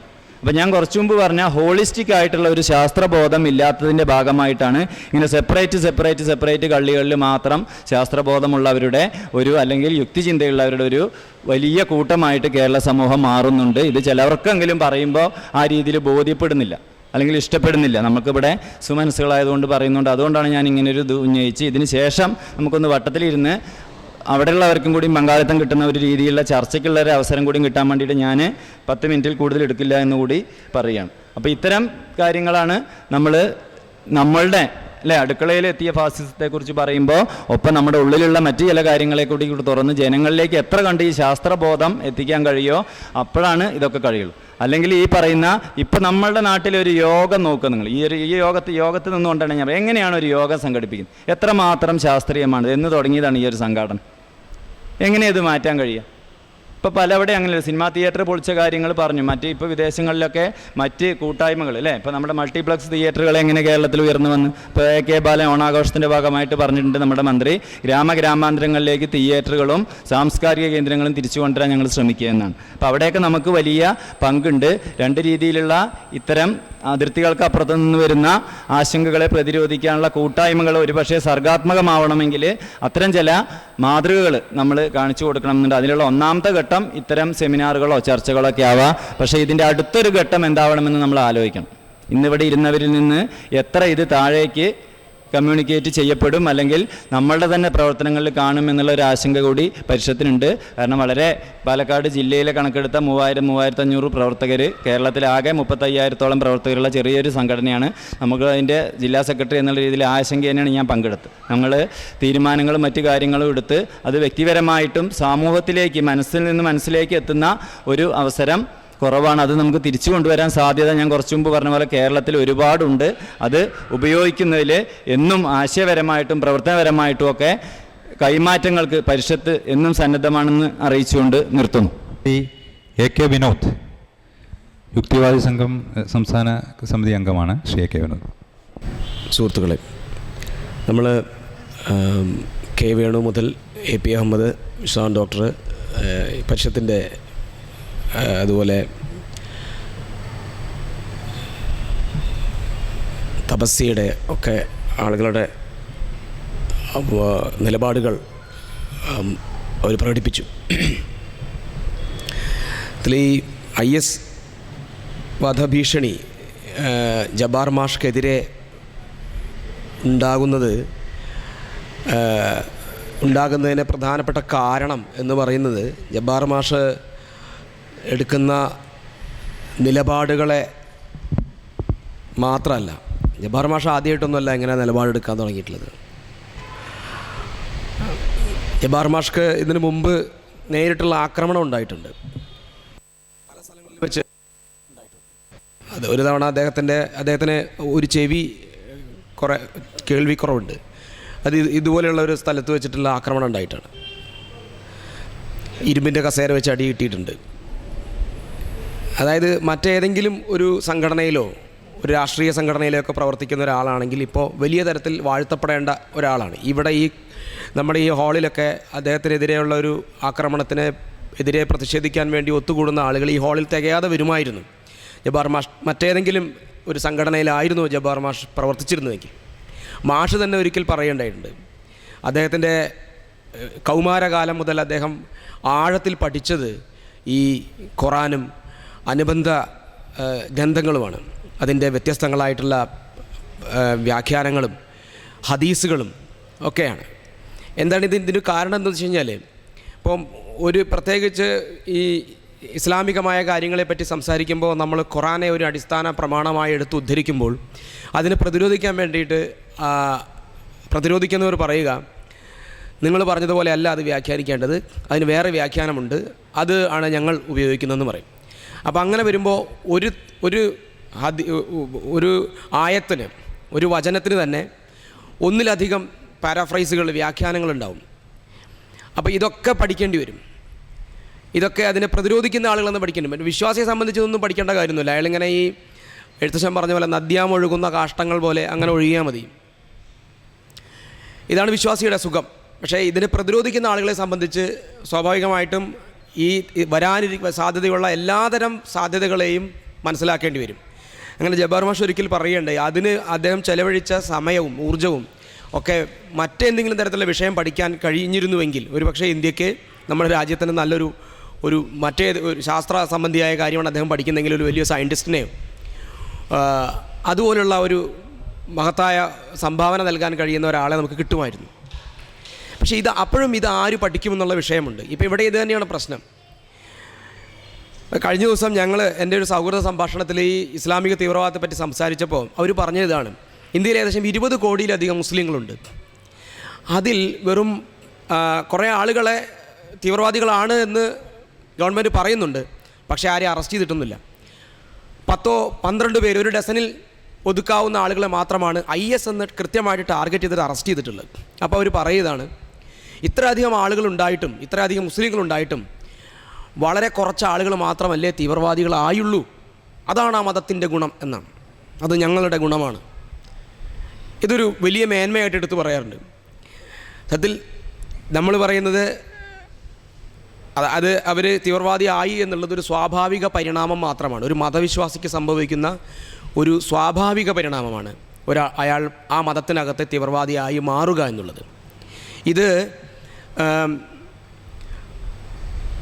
എന്താ പറയുക, ഒരാൾക്ക് സംഭവിക്കാൻ സാധ്യതയുള്ള, ഒരു മതവിശ്വാസിക്ക് സംഭവിക്കാൻ സാധ്യതയുള്ള അപകടമല്ല അയാൾക്ക് ചെന്നെത്താവുന്ന മതവിശ്വാസത്തിൻ്റെ ഏറ്റവും ഉന്നതമായ തലമായിട്ടാണ് അയാൾ തീവ്രവാദത്തെ കാണുന്നത്. നമ്മൾ നേരെ തിരിച്ചാണ് വിചാരിച്ചിട്ടുള്ളത്, അയാൾ വഴിതെറ്റിപ്പോയി എന്നുള്ളതാണ്. എന്നാൽ അങ്ങനെയല്ല. ഒരു മതവിശ്വാസി തീവ്രവാദിയായി ആകും എന്നുള്ളത് മതത്തിൻ്റെ ശരിയായ മാർഗ്ഗത്തിൽ അയാൾ സഞ്ചരിക്കുമ്പോഴാണ്. അതാണ് ഇവിടുത്തെ തീവ്രവാദികൾ പറയുന്നത്. ഇതിനെ പലപ്പോഴും ഇങ്ങനെ കാരണങ്ങൾ പറയാറുണ്ട്. നേരത്തെ പറഞ്ഞ പോലെ സാമ്രാജ്യത്വം, അല്ലെങ്കിൽ മറ്റേതെങ്കിലും കാരണങ്ങൾ, സാമ്പത്തികമായ കാരണങ്ങൾ, ഇങ്ങനെയൊക്കെ പറയാറുണ്ട്. യഥാർത്ഥ കാരണം ഇരിക്കുന്നത് അവർ വായിക്കുന്ന, അവർ പ്രചരിപ്പിക്കുന്ന, അവരുടെ വിലപ്പെട്ടതെന്ന് പറഞ്ഞ് കൊണ്ടു നടക്കുന്ന അടിസ്ഥാന പ്രമാണങ്ങളാണ്. ഇപ്പം മുഹമ്മദ് നബിയെ സംബന്ധിച്ച് ഒരു മുസ്ലിമിൻ്റെ കാഴ്ചപ്പാടെന്ന് പറയുന്നത് അവർക്ക് അച്ഛനേക്കാൾ, അമ്മയേക്കാൾ, കുടുംബത്തേക്കാൾ, രാജ്യത്തേക്കാൾ എല്ലാത്തിനും ഉപരിയായി അവർക്ക് അവരുടെ പ്രവാചകൻ വലുതാണ്. ഇപ്പോൾ അച്ഛനെ പറഞ്ഞാൽ കുഴപ്പമില്ല, അമ്മയെ പറഞ്ഞാൽ കുഴപ്പമില്ല, മറ്റെന്ത് പറഞ്ഞാലും കുഴപ്പമില്ല, പക്ഷേ മുഹമ്മദിനെ പറയാൻ പറ്റില്ല. അപ്പോൾ പ്രശ്നമാണ്. ഈ തരത്തിൽ വളരെ കുഞ്ഞുനാൾ മുതലേ ഈ പ്രചോദിതമായി മതത്തിലേക്ക് വരികയും അതിൽ ഉൾക്കൊള്ളുകയും ചെയ്ത് ജീവിക്കുന്ന ഒരാളെ സംബന്ധിച്ച് അയാൾ എത്തിച്ചേരുന്ന മുഹമ്മദിന് വേണ്ടി മരിക്കുക എന്ന് പറയുന്നത് അയാളെ സംബന്ധിച്ച് വളരെ ഉന്നതമായൊരു തലമാണ്. രഹസ്യമായിട്ടാണെങ്കിൽ പോലും ഒരു നല്ല മതവിശ്വാസി അങ്ങനെ മരിക്കുന്ന ആളുകളെ ആരാധിക്കുന്നുണ്ട്. അവർ രക്തസാക്ഷിയായിട്ടും ഷഹീദുകളായിട്ടൊക്കെ പരിഗണിക്കുന്നുണ്ട്. ഇപ്പം ജബ്ബാർ മാഷ് എന്ന് പറയുന്നത് ഇപ്പം മലപ്പുറം ജില്ലയിൽ വളരെ ചുരുങ്ങിയ ജിയോഗ്രഫിക്കൽ ലിമിറ്റേഷൻസ് ഉള്ള ഒരു സംഘടനയുടെ ഒക്കെ ഒരു പ്രവർത്തകൻ എന്ന നിലയ്ക്ക് മാത്രമാണ്. പക്ഷേ ഈ ജബ്ബാർ മാഷ് ഉണ്ടാക്കിയിട്ടുള്ള ഇമ്പാക്റ്റിനെ കുറിച്ച് വളരെ നന്നായിട്ട് ബോധ്യപ്പെട്ടതുകൊണ്ട് മാത്രമാണ് ജബ്ബാർ മാഷ്ക്കെതിരെ ഇങ്ങനെ ഒരു ഭീഷണി ഉണ്ടായിട്ടുള്ളത്. ജബ്ബാർ മാഷ് നടത്തിയിട്ടുള്ള പ്രഭാഷണങ്ങളുടെ വീഡിയോസ് ഇഷ്ടം പോലെ യൂട്യൂബിൽ മാൻശ്രീ ഇരുന്ന് ഷൂട്ട് ചെയ്യുന്നുണ്ട്. ഇത് യൂട്യൂബിൽ ലഭ്യമാണ്. ഇതൊക്കെ യൂട്യൂബിൽ ലഭ്യമാകാൻ തുടങ്ങിയത് മുതലാണ് വലിയ വലിയ ഗ്രൂപ്പുകൾ, ഗൾഫിലൊക്കെ ഇഷ്ടം പോലെ ആളുകൾ മതവിമുക്തി നേടി ഈ തരം മണ്ടത്തരങ്ങൾ ഉപേക്ഷിച്ച് ഖുർആൻ എന്ന് പറയുന്നത് അതിൻ്റെ ഒരു പൊള്ളത്തരം എന്താണെന്ന് തിരിച്ചറിഞ്ഞ് സ്വാഭാവികമായ വേറെ ആരുടെയും പ്രേരണയില്ലാതെ വളരെ നാച്ചുറലായിട്ട് അവരത് കളഞ്ഞു പോരുന്നത്. ഇതിൽ നിന്നുണ്ടാകുന്ന ഭയമാണ്. ഇത്രയും കാലം ഇത് ചർച്ച ചെയ്യായിരുന്നില്ല. നമുക്ക് ഞങ്ങളൊക്കെ സ്കൂളിൽ പഠിക്കുന്ന കാലത്ത് ഖുർആനെ സംബന്ധിച്ച് എന്തെങ്കിലും ഒരു കാര്യം പറയുന്നത് പോലും ആരും തയ്യാറാകുമായിരുന്നില്ല. മതത്തെക്കുറിച്ച് എന്തെങ്കിലും സ്വതന്ത്രമായി പറയാൻ പോലും ഒരാൾ തയ്യാറാകുമായിരുന്നില്ല. കാരണം അത്രമാത്രം ഭയമായിരുന്നു. ഇപ്പോൾ ആ സ്ഥിതി മാറി. ഇത് വിമർശിക്കാൻ കഴിയുന്ന ഒന്നാണ്. ഇതിനെ വിമർശിച്ചുകൊണ്ടൊന്നും സംഭവിക്കാൻ പോകുന്നില്ല. മാത്രമല്ല ഇത് വിമർശിക്കേണ്ടത് തന്നെയാണ് എന്നൊരു ബോധ്യത്തിലേക്കൊക്കെ ആളുകൾ എത്തി. അതിന് തിരികൊളുത്തിയ ആളാണ് ജബ്ബാർ മാഷ്. അതുകൊണ്ടാണ് അദ്ദേഹത്തിനെതിരെ ഭീഷണി ഉണ്ടായിട്ടുള്ളത്. മുമ്പുണ്ടായതുപോലുള്ള ഭീഷണി അല്ല ഇപ്പോഴുള്ളത്. ഇപ്പം ചേകനൂർ മൗലവിയുടെ തിരോധാനവുമായി ബന്ധപ്പെട്ട് ഒക്കെ പറയുന്നത് ചേകനൂർ മൗലവിയെ കൊണ്ടുപോയത് ഏകദേശം 3 മാസം എടുത്തിട്ടുള്ളൊരു പ്ലാനിങ്ങിലാണ്. അദ്ദേഹത്തിൻ്റെ വീട്ടിലേക്ക് ആദ്യം 2 പേര് വരുന്നു, പരിചയപ്പെടുന്നു, ഒരു മതപ്രഭാഷണ പരിപാടിക്ക് ക്ഷണിക്കാൻ വേണ്ടിയിട്ടുള്ള പരിപാടികളാണെന്നൊക്കെ പറഞ്ഞ് അദ്ദേഹത്തെ തങ്ങളുടെ കൂടെ കൂട്ടാൻ ശ്രമിക്കുന്നു. അടുത്ത ഒരു 3-4 ദിവസം കഴിഞ്ഞ് വരുന്നത് വേറെ 2 ആൾക്കാരാണ്. നേരത്തെ വന്ന ആളുകളുടെ പരിചയക്കാരാണെന്ന് പറഞ്ഞുകൊണ്ടാണ് അടുത്ത 2 ആൾക്കാർ വരുന്നത്. അങ്ങനെ കണക്റ്റഡ് ആയിട്ട് ഏകദേശം 3 മാസമാണ് അദ്ദേഹത്തെ ഈ തരത്തിൽ ക്യാൻവാസ് ചെയ്ത്. അവസാനം ഈ ഹവ്വാ ഉമ്മയുടെ ഒരു പ്രശ്നമെന്ന് പറയുന്നത് അവസാനം വന്ന് ഈ ചേകനൂർ മൗലവിയെ കൂട്ടിക്കൊണ്ടുപോയ ആളുകൾ ആരാണ് എന്ന് അവർ ഐഡൻറ്റിഫൈ ചെയ്യാൻ ഹവ്വാ ഉമ്മയ്ക്ക് കഴിഞ്ഞിട്ടില്ല. കാരണം അവരാദ്യമായിട്ടാണ് വരുന്നത്. പക്ഷേ ചേകനൂർ മൗലവിയെ സംബന്ധിച്ച് ചേകനൂർ മൗലവിക്ക് അവർ പരിചയക്കാരാണ്. കാരണം നേരത്തെയുള്ള 3-4 ആളുകളുടെ റെഫറൻസ് ഇവർ പറയും. ഇതുപോലെ വളരെ കൃത്യമായി പ്ലാൻ ചെയ്തിട്ടാണ്. നമ്മൾ വിചാരിക്കുന്ന പോലെ ഈ ഭീകരവാദികൾ വരുന്നത് പെട്ടെന്നുണ്ടായ ഒരു ആവേശത്തിന് അപ്പം പോയി പൊട്ടിച്ചാകാനൊന്നുമല്ല വരുന്നത്. വളരെ വളരെ ആസൂത്രണം ചെയ്ത് ഇന്ത്യയിൽ പോലുമല്ല പ്ലാനിങ് നടന്നെന്നുള്ളതാണ് ഈ ചേകനൂർ മൗലവിയുടെ തന്നെ അടുത്ത ബന്ധുവായിട്ടുള്ള ഒരാൾ എന്നോട് നേരിട്ട് പറഞ്ഞത്. മൗലവിയുടെ മൃതശരീരം ആദ്യം കണ്ടെത്തിയത് അദ്ദേഹത്തിൻ്റെ ഒരു വാക്ക് കടമെടുത്ത് പറഞ്ഞാൽ വടക്കാഞ്ചേരിയിലാണ്. വടക്കാഞ്ചേരിയിലെ ഒരു കലുങ്കിൽ അദ്ദേഹത്തിൻ്റെ ബോഡി ആദ്യം കാണുമ്പോൾ കണ്ടെത്തിയത് അവിടെ നിന്ന് തൃശ്ശൂർ മെഡിക്കൽ കോളേജിലേക്ക് കൊണ്ടുപോയി മെഡിക്കൽ കോളേജിൽ എത്തിയതോടുകൂടി ചേകനൂർ മൗലവിയുടെ ബോഡിയാണെന്ന് അദ്ദേഹത്തിൻ്റെ ബന്ധുക്കൾ അറിഞ്ഞ് ആ ബോഡി കാണാൻ ആയി തൃശ്ശൂരിലെത്തിയപ്പോഴത്തേക്കും അവിടെ നിന്ന് ബോഡി തന്നെ കാണാതെ ആയിപ്പോയി എന്ന് പറഞ്ഞു. ആ ബോഡി പിന്നെ കണ്ടിട്ടില്ല. ചേകനൂർ മൗലവിയെ കാറിൽ കയറ്റി അദ്ദേഹത്തിനെ ഇവർ മർദ്ദിച്ച് കാറിൽ നിന്ന് ഇറക്കുന്നതിന് മുമ്പ് തന്നെ അദ്ദേഹം 3/4 ഭാഗം മരിച്ചിരുന്നു എന്നാണ് പറയുന്നത്. അതായത് നമ്മൾ വിചാരിക്കുന്നത് പോലുള്ള ലളിതസുന്ദരമായ ഒരു അവസ്ഥയിലൊന്നുമല്ല നമ്മളാരും ജീവിക്കുന്നത്. ഇങ്ങനെ പ്ലാൻ ചെയ്യാൻ കഴിയുന്നതാണ്. നമ്മൾ ജിംഷാറിൻ്റെ കാര്യത്തിൽ പറഞ്ഞത്, ജിംഷാർ കൂറ്റനാട് വെച്ച് ആക്രമിക്കപ്പെടുന്നത് വെറും 1/2 മണിക്കൂർ കൊണ്ടുണ്ടായിട്ടുള്ള പ്ലാനിങ്ങിലാണ്. 1/2 മണിക്കൂറാണ് അദ്ദേഹത്തെ ആക്രമിക്കാനായിട്ട്, ആ ചെറുപ്പക്കാരനെ ആക്രമിക്കാനായിട്ട് പ്ലാൻ ചെയ്യാൻ കഴിഞ്ഞത്. പരസ്യമായിട്ടാണ് ആക്രമിക്കുന്നത്. നിങ്ങൾ ഈ സിൻസാറിലൊക്കെ പ്രസംഗം കേട്ടിട്ടുണ്ടോ? സിൻസാറിലൊക്കെ പ്രസംഗിക്കുന്നത് പരസ്യമായിട്ടാണ്. എന്താണ് പ്രസംഗിക്കുന്നത്? നിങ്ങൾ ഈ മതം മാറ്റമൊന്നൊക്കെ നടത്താതിരിക്കുന്നതിനുള്ള വേവലാതി അദ്ദേഹം പങ്കുവെക്കുകയാണ്. ഇങ്ങനെ പരസ്യമായി നമ്മുടെ രാജ്യത്ത് പറയാൻ കഴിയുന്ന ഒരു സാഹചര്യം, ഒരു ധൈര്യം കൈവന്നിട്ടുണ്ട് ഈ ആളുകൾക്ക്.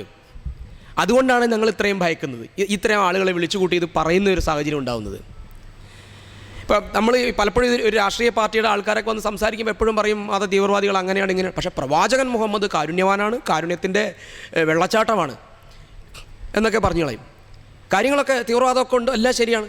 പക്ഷേ ഇതിനൊക്കെ ഇൻസ്റ്റിഗേറ്റ് ചെയ്യുന്ന ഈ തരത്തിലുള്ള ഒരു മനോതലത്തിലേക്ക് നമ്മളെയൊക്കെ എത്തിക്കുന്ന, നമ്മളെ ഭ്രാന്ത് പിടിപ്പിക്കുന്ന അതിൻ്റെ മൂലഹേതുവിനെക്കുറിച്ച് ഒരു പരാമർശം പോലും ഇവരാരും നടത്തുകയില്ല. അവിടെയാണ് പ്രശ്നം.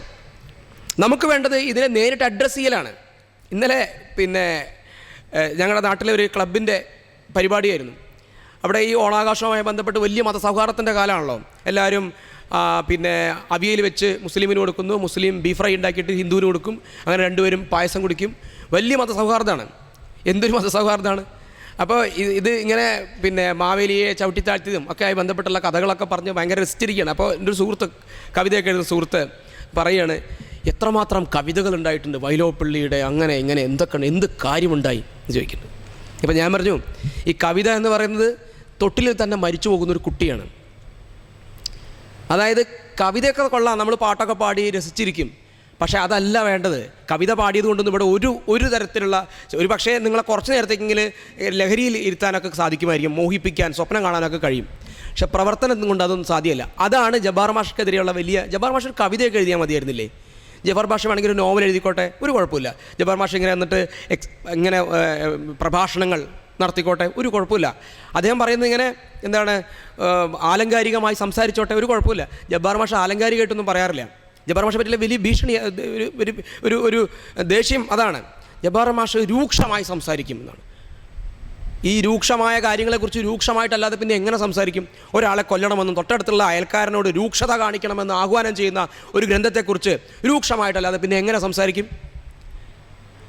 ഒരാൾക്കെതിരെ അഭിപ്രായ പ്രകടനം നടത്തി കഴിഞ്ഞാൽ അയാളുടെ കൈകാലുകൾ പ്രത്യേകമായ രീതിയിൽ വെട്ടിക്കളയണമെന്ന് ആഹ്വാനം ചെയ്യുന്ന ഒരു ഗ്രന്ഥത്തെക്കുറിച്ച് രൂക്ഷമായിട്ടല്ലാതെ പിന്നെ എങ്ങനെ സംസാരിക്കും?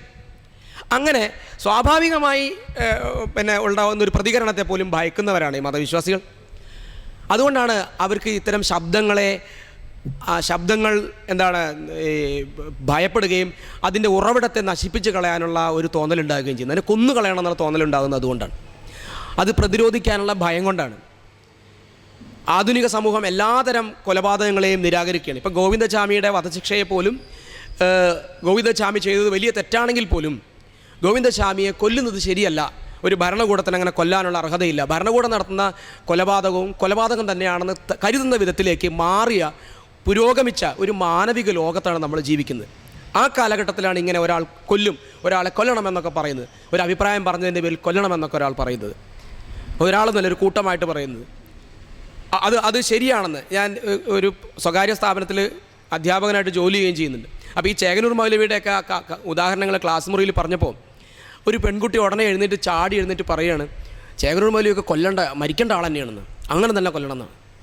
എന്നുവെച്ചാൽ സത്യത്തിൽ ചേകനൂർ മൗലവിയെ പോലുള്ള ആളുകൾ ഈ മുസ്ലിം മതവിഭാഗങ്ങൾക്കിടയ്ക്ക് സ്ത്രീകൾ അനുഭവിക്കുന്ന വലിയ തരത്തിലുള്ള അടിമത്തവും പക്ഷപാതിത്വവും ഒക്കെ അതിൻ്റെ ഇരകളാണ് സ്ത്രീകൾ. അതിനുവേണ്ടി അവരുടെ വിമോചനത്തിനൊക്കെ ആയിട്ട് കുറച്ചെങ്കിലും എന്തെങ്കിലും സംസാരിച്ച ഒരാളാണ് ചേകനൂർ മൗലവി. അപ്പോൾ അദ്ദേഹത്തിൻ്റെ കോൺട്രിബ്യൂഷൻസ് ഒന്നും എന്താണെന്ന് തിരിച്ചറിയുക പോലും ചെയ്യാതെ വളരെ വളരെ ബ്ലൈൻഡായിട്ട് അദ്ദേഹത്തെ എതിർക്കുന്ന, അദ്ദേഹത്തെ ശത്രുവായി പ്രഖ്യാപിക്കുന്ന തരത്തിലേക്ക് ഇവർ ബ്രെയിൻ വാഷ് ചെയ്യപ്പെട്ടിട്ടുണ്ട്. ഓരോ ചെറിയ വിശ്വാസിയും ഇത്തരത്തിൽ ബ്രെയിൻ വാഷ്ഡാണ്. ആ ആളുകളോടാണ് നമ്മൾ ഇങ്ങനെ സംസാരിക്കുന്നത്. അപ്പോൾ വളരെ കട്ടി കൂടിയ പെയിൻ്റ് അടിച്ചിരിക്കുകയാണ്. അപ്പോൾ ചെറിയ തരത്തിൽ തോണ്ടിയാലൊന്നും അവിടെ ഒരു മാർക്ക് വരില്ല, നല്ല ആഴത്തിൽ വരയ്ക്കേണ്ടി വരും. അതുകൊണ്ടാണ് ജബ്ബാർ മാഷ് രൂക്ഷമായി സംസാരിക്കുന്നത്. രൂക്ഷമായി തന്നെ സംസാരിച്ചാൽ മാത്രമേ അവരുടെ മനസ്സിൽ എന്തെങ്കിലും ഒരു പോറൽ ഉണ്ടാക്കാൻ കഴിയുകയുള്ളൂ. അപ്പോൾ നമ്മളിവിടെ കൂടിയിരിക്കുന്ന ഇതിൻ്റെ ഇടയ്ക്ക് ഒരുപാട് വിഷയങ്ങളിലേക്ക് പോയി. നമ്മൾ രാജ്യസ്നേഹത്തെക്കുറിച്ചൊക്കെ പറഞ്ഞു. ഈ രാജ്യസ്നേഹം ഇതുപോലെ തന്നെയാണ്. ഈ മതവിശ്വാസത്തിൻ്റെ അടുത്ത സ്റ്റെപ്പാണ് രാജ്യസ്നേഹം. എന്താണ് നമ്മുടെ രാജ്യസ്നേഹത്തിൻ്റെ സ്ഥിതി? നമ്മുടെ രാജ്യസ്നേഹത്തെയൊക്കെ കുറിച്ച് പറഞ്ഞല്ലോ. ബീഫ് കഴിക്കുന്നത് എങ്ങനെയാണ് രാജ്യവിരുദ്ധമാവുക? ബിരിയാണി തിന്നുന്നത് എങ്ങനെ രാജ്യവിരുദ്ധമാകും? ബിരിയാണി രാജ്യവിരുദ്ധമായ ഒരു ആഹാരമാണോ? പ്രത്യേകമായി ഭക്ഷണം കഴിച്ചാൽ നിങ്ങൾക്ക് രാജ്യസ്നേഹം വർദ്ധിക്കുമോ? ഗുളിക കഴിക്കുന്നത് പോലെ? ഇങ്ങനെ രാജ്യസ്നേഹം, അടുത്തത് നമ്മൾ രാജ്യസ്നേഹത്തെക്കുറിച്ചാണ് അടുത്തത്. ഇത് സത്യത്തിൽ പറഞ്ഞാൽ നമ്മുടെ മാലിന്യം പിന്നെ എന്താണ് 2 പെട്ടിയിലാക്കിയിട്ട് ഏതാണ് നല്ലതെന്ന് ചോദിക്കുന്ന പോലെയാണ്. രാജ്യസ്നേഹവും വലിയ അപകടം തന്നെയാണ്. മതവിശ്വാസം പോലെ തന്നെ അപകടം പിടിച്ചൊന്നാണ് രാജ്യം. അതിന് നമ്മൾ ഈ പറയുന്ന ഈ രാജ്യസ്നേഹം മാത്രമല്ല, എല്ലാതരം പ്രാദേശികവാദങ്ങൾ. നമ്മളിപ്പോൾ ഈ അടുത്ത കാവേരി നദീജലം വിട്ടുകൊടുക്കുന്നതുമായി ബന്ധപ്പെട്ടിട്ട് ആത്മഹത്യ നടക്കുന്നു. തമിഴ്നാട്ടിൽ ഒരു ചെറുപ്പക്കാരൻ ആത്മഹത്യ, 24 വയസ്സായിട്ടുള്ള ചെറുപ്പക്കാരൻ ആത്മഹത്യ ചെയ്തു. ഇത് നട്ടപ്രാന്ത് എന്നല്ലാതെ ഇതിനകത്ത് വേറൊന്നും പറയാനില്ല. ഈ പ്രാദേശികവാദം ഇതുപോലെ തന്നെയാണ്. ഇത് ഒരു ഘട്ടം കഴിഞ്ഞു കഴിഞ്ഞാൽ ഇതിനെ ഒന്നും പ്രതിരോധിക്കാൻ നമുക്ക് കഴിയില്ല. ആ തരത്തിലേക്കാണ് കാര്യങ്ങൾ നീങ്ങുന്നത്. ഇത് നമ്മൾ യൂറോപ്പിലെ കാണാൻ ഫുട്ബോൾ ക്ലബ്ബുകളുടെ പേരിൽ നടക്കുന്ന അക്രമങ്ങളും കൊലപാതകങ്ങളും കാണാം. ഇതുപോലെ ഇത്തരം എല്ലാതരം ഭ്രാന്തുകളിൽ നിന്നുള്ളൊരു വിമുക്തിയാണ് നമ്മൾ ആഗ്രഹിക്കുന്നത്. അതിനുവേണ്ടിയാണ് ഇങ്ങനെ സംസാരിക്കുന്നത്. അത് നമുക്ക് പ്രത്യക്ഷത്തിൽ കാണുന്ന ഇത്തരം ഈ ഗ്രൂപ്പുകൾ നമ്മുടെ നേരിട്ട് കാണുന്നത് ഇപ്പം എന്താണ് മതമാണ്. ഈ ഹുസൈൻ സാഗർ തടാകത്തിൽ ഇന്നലെ നടന്നിട്ടുള്ള ഗണേശോത്സവത്തിൻ്റെ നിമഞ്ജനമുണ്ട്. എത്ര ശുദ്ധജല തടാകങ്ങളാണെന്നറിയാം ഈ കഴിഞ്ഞ ദിവസങ്ങളിലായിട്ട് ഇവർ നിമഞ്ജനം ചെയ്ത് നശിപ്പിച്ചിട്ടുള്ളത്. മാലിന്യത്തെക്കുറിച്ച് സംസാരിക്കുന്ന ആളുകൾ ചുരുങ്ങിയ പക്ഷേ അതൊക്കെ ഒന്ന് ആലോചിച്ചൂടെ? നിങ്ങൾ എന്തൊക്കെയാണ് ചെയ്തുകൊണ്ടിരിക്കുന്നത്? രാവിലെ എഴുന്നേറ്റ് 5:30 മണി മുതൽ തുടങ്ങുകയാണ് നമ്മുടെ മാലിന്യ പ്രക്ഷേപണം ചെയ്യുകയാണ്. മാലിന്യം നമുക്ക് കിടന്നുറങ്ങാൻ കഴിയില്ല, അത് തുടരുകയാണ്. ഇനി ഇത് ശബരിമല എന്ന് പറഞ്ഞ സ്ഥലമുണ്ട്. വളരെ വളരെ എന്താ പറയുക, പ്രിസ്റ്റൈൻ ആയിട്ട് സൂക്ഷിക്കേണ്ട, വളരെ പാവനമായി സൂക്ഷിക്കേണ്ട വനത്തിന് നടുക്ക് ഒരു ആരാധനാലയം ഉണ്ടായിപ്പോയി എന്നുള്ളതാണ് നമ്മുടെ ദുരന്തം. എല്ലാവരും കൂടി അതിനകത്തേക്ക് പോകുന്നു, അവിടെ അപ്പിയിടുന്നു, എന്നിട്ട് അത് മുഴുവൻ നമ്മുടെ 44 നദികളിലേക്കും ഒഴുകി ഇറങ്ങുന്നത് ആ മാലിന്യമാണ്. ഇത്തരം മാലിന്യ സംപ്രേഷണങ്ങളെ ഈ തടയാൻ കഴിയാതെ എന്താ പറയുക, അതിന് ആ മാലിന്യങ്ങളെയൊക്കെ നമ്മൾ വളരെ വിശുദ്ധമായിട്ടാണ് കണക്കാക്കുന്നത്. ഗംഗയിലേക്കൊക്കെ ഒരു വർഷം ഒഴുക്കി വിടുന്ന മാലിന്യത്തിൻ്റെ കണക്കെടുത്താൽ കണ്ണു തള്ളിപ്പോവും. അപ്പോൾ ഇതിനെതിരെയൊക്കെയാണ് നമ്മുടെ നിലപാടുകൾ. അപ്പോൾ ജബ്ബാർ മാഷ് മുന്നോട്ട് വയ്ക്കുന്ന ആശയങ്ങൾ ഒരുപാട് തവണ പറഞ്ഞതാണ്. ഈ കേരളീയ സമൂഹത്തിൻ്റെ ചിന്താമണ്ഡലത്തെ വളരെ ശക്തമായി പിടിച്ചു കുലുക്കിയിട്ടുണ്ടെന്നുള്ള കാര്യം ഉറപ്പാണ്. അതിൻ്റെ അനുരണനങ്ങളാണ് ഇപ്പോൾ കണ്ടുകൊണ്ടിരിക്കുന്ന ഈ ഭീഷണിയൊക്കെ. അത് നമ്മളൊരു ബഹുമതിയായിട്ട് എടുക്കുകയാണ്. എന്താ ഈ നേരത്തെ പറഞ്ഞതുപോലെ ഈ ഒരാളെ കൊല്ലണമെങ്കിൽ ഇങ്ങനെയാണല്ലോ, ഒരാളെ കൊല്ലണമെന്നൊരാൾ പറയുമ്പോൾ ആ കൊല്ലപ്പെടേണ്ട ആൾക്ക് ഏതെങ്കിലും തരത്തിലുള്ളൊരു പ്രസക്തി ഉണ്ടാകുമല്ലോ.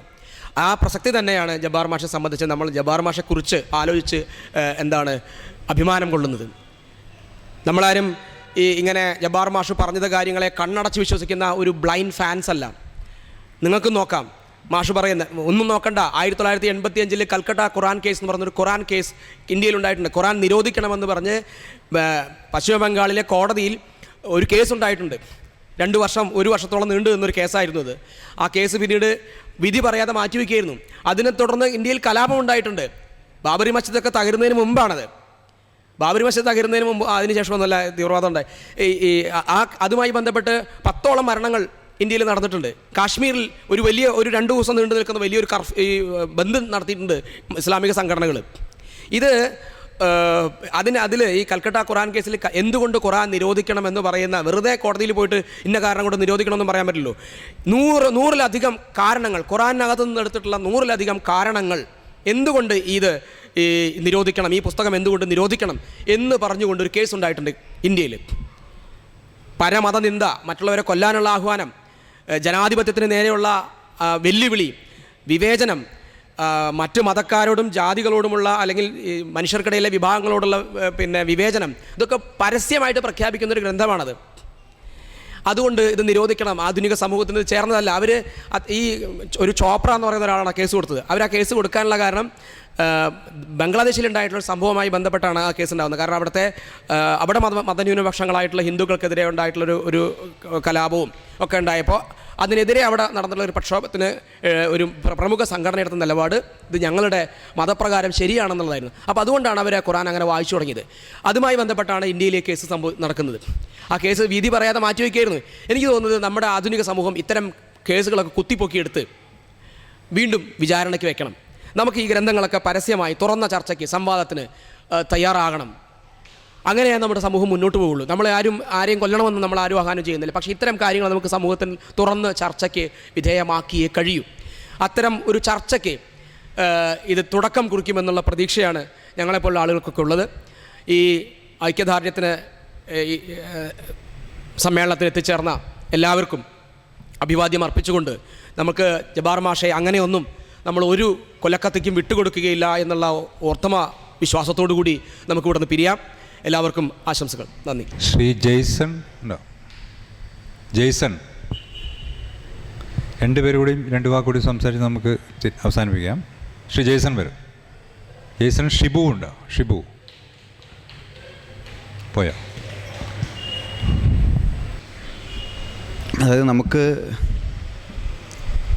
രണ്ട് നിലപാടുണ്ട്. അത് നമ്മുടെ സമൂഹത്തിൽ പൊതുവെ മതം വലിയ കുഴപ്പമില്ല, അത് തീവ്രവാദമാകുകയാണെങ്കിൽ മാത്രം പ്രശ്നം എന്നുള്ളൊരു നിലപാടാണ് പൊതുവെ ഒരു പൊതുസമൂഹത്തിൻ്റെ സമ്മതി നേടിയ ഒരു അഭിപ്രായം. അതാണ് മതം സ്വാഭാവികമായിട്ടും നന്മയ്ക്ക് വേണ്ടിയിട്ടും മനുഷ്യൻ്റെ സ്നേഹത്തിന് വേണ്ടിയിട്ടും ഒക്കെ ഉണ്ടായിട്ടുള്ളതാണ് എന്നുള്ളൊരു ധാരണയുണ്ട്.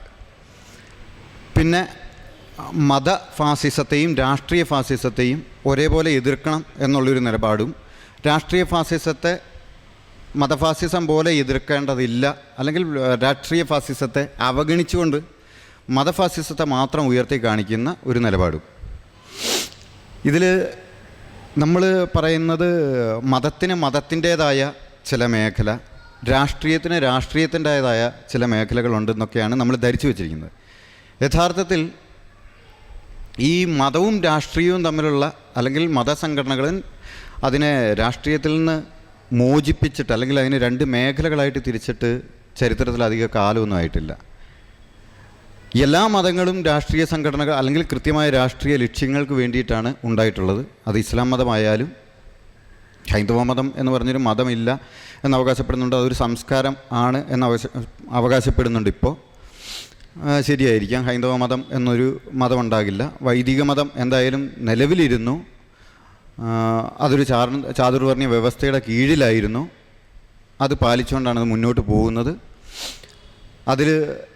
അതിനെ വിശാലമാക്കിയിട്ട് ഇപ്പോൾ അവർണ്ണനയും കൂടെ ഉൾക്കൊള്ളുന്ന ഒരു തരത്തിലേക്ക് ആധുനിക ഹൈന്ദവ ആചാര്യന്മാർ അതിൻ്റെ പരിധി വികസിപ്പിച്ചു. പക്ഷേ ഇതൊക്കെ കൃത്യമായിട്ട് രാഷ്ട്രീയമായിരുന്നു. ചാതുർവർണ്ണ വ്യവസ്ഥ ഒരു ആത്മീയ പ്രസ്ഥാനമായിരുന്നില്ല, ഇസ്ലാം മതം ഒരു ആത്മീയ പ്രസ്ഥാനമായിരുന്നില്ല, ക്രിസ്തുമതം പോലും ഒരു ആത്മീയ പ്രസ്ഥാനമായിരുന്നില്ല. കൃത്യമായി രാഷ്ട്രീയ ലക്ഷ്യങ്ങൾക്ക് വേണ്ടിയിട്ടാണ് ക്രിസ്തുമതം ഉണ്ടായത്. റോമ സാമ്രാജ്യത്തിനെതിരെയും ജൂത പുരോഹിതന്മാരുടെ പീഡനങ്ങൾക്കെതിരെയും ജൂത ഗോത്രത്തിൽ നിന്ന് ഉയർന്നു വന്ന ഒരു വിപ്ലവ പ്രസ്ഥാനമായിട്ട് തന്നെയാണ് ബാപ്റ്റിസ്റ്റ് ജോൺ മുതൽ ഇങ്ങോട്ട് വരുന്നത്. അതേപോലെ തന്നെയാണ് ഇസ്ലാം മതവും കൃത്യമായ രാഷ്ട്രീയ പ്രസ്ഥാനമായിരുന്നു. അതിനകത്ത് ആരെങ്കിലും ആത്മീയത കാണുന്നുണ്ടെങ്കിൽ, അല്ലെങ്കിൽ രാഷ്ട്രീയത്തിന് അപ്പുറത്തായിട്ട് എന്തെങ്കിലും കാണുന്നുണ്ടെങ്കിൽ അത് വെറുതെയാണ്. ഒരു മതവും ആത്മീയമല്ല, ആത്മീയത മതത്തിൻ്റെ അടിസ്ഥാനത്തിലുമല്ല. ആത്മീയത ആരെങ്കിലും പറഞ്ഞിട്ടുണ്ടെങ്കിൽ അത് സൂഫികൾ, സ്റ്റോയിക്കുകൾ, ഇവിടുത്തെ ഇപ്പം നമ്മൾ ഭാരതത്തിലെ മഹാന്മാരായ ഋഷിമാർ എന്ന് പറഞ്ഞ് പതഞ്ജലി മുതൽ ഇങ്ങോട്ട് പറയുന്ന ഋഷിമാരൊക്കെ പക്ക രാഷ്ട്രീയക്കാരാണ്. ആത്മീയത പറഞ്ഞവർ ശരീരം പോലും ഒരു തടവറയായിട്ട് കണ്ട് കാട്ടിൽ പോയി സന്യസിക്കുകയും ഈ സമൂഹത്തെ തള്ളിക്കളയുകയും ലോകത്തെ തള്ളിക്കളയും, സ്വന്തം ശരീരത്തെ പോലും തള്ളിക്കളഞ്ഞുകൊണ്ട് അതിൽ നിന്നുമുള്ള മുക്തിയാണ് മോചനം, അല്ലെങ്കിൽ ആത്മാവിന് പരമപ്രാധാന്യം കൊടുത്തുകൊണ്ട് ജീവിച്ചവരാണ് ആത്മീയവാദികൾ. അവരോട് നമുക്ക് എതിർക്കാം, അവരുടെ മൂഢവിശ്വാസമായിരിക്കാം, പക്ഷേ അവരൊന്നും സമൂഹത്തെയോ അല്ലെങ്കിൽ മതസംഘടനയെയോ ഒന്നും കാര്യമായി എടുത്തില്ല. അവർക്കൊരു മതവും ഉണ്ടായിരുന്നില്ല, അവർക്ക് വ്യക്തി പോലും ഉണ്ടായിരുന്നില്ല. അവർ പരമാത്മാവിൽ വിലയിക്കാൻ വേണ്ടിയിട്ട് ഓടി നടന്നവരാണ് കാട്ടിലേക്ക്, അല്ലാതെ സമൂഹത്തിൽ ഒന്നും അവരുണ്ടായിരുന്നില്ല. അവരാണ് ആത്മീയവാദം. ആ ആത്മീയവാദത്തെ രാഷ്ട്രീയ ലക്ഷ്യത്തിന് വേണ്ടിയിട്ട് ഉപയോഗിക്കുകയാണ് മതസംഘടനകൾ ചെയ്ത്. മതവും ആത്മീയതയുമായിട്ട് ഒരു കാലത്തും ഒരു ബന്ധവും ഉണ്ടായിരുന്നില്ല. മതം എന്നും രാഷ്ട്രീയ സംഘടന തന്നെയായിരുന്നു. ഇപ്പം മതം രാഷ്ട്രീയ സംഘടന ആയിക്കൊണ്ടിരിക്കുന്നു എന്നുള്ളൊരു തെറ്റിദ്ധാരണയുണ്ട്. മതഫാസിസവും രാഷ്ട്രീയ ഫാസിസവും ഒന്ന് കൃത്യമായിട്ട് പറഞ്ഞാൽ രാഷ്ട്രീയ ഫാസിസം മാത്രമാണ്, മതഫാസിസം എന്നൊന്നില്ല. ഇസ്ലാം മതം രാഷ്ട്രീയ സംഘടനയാണ്.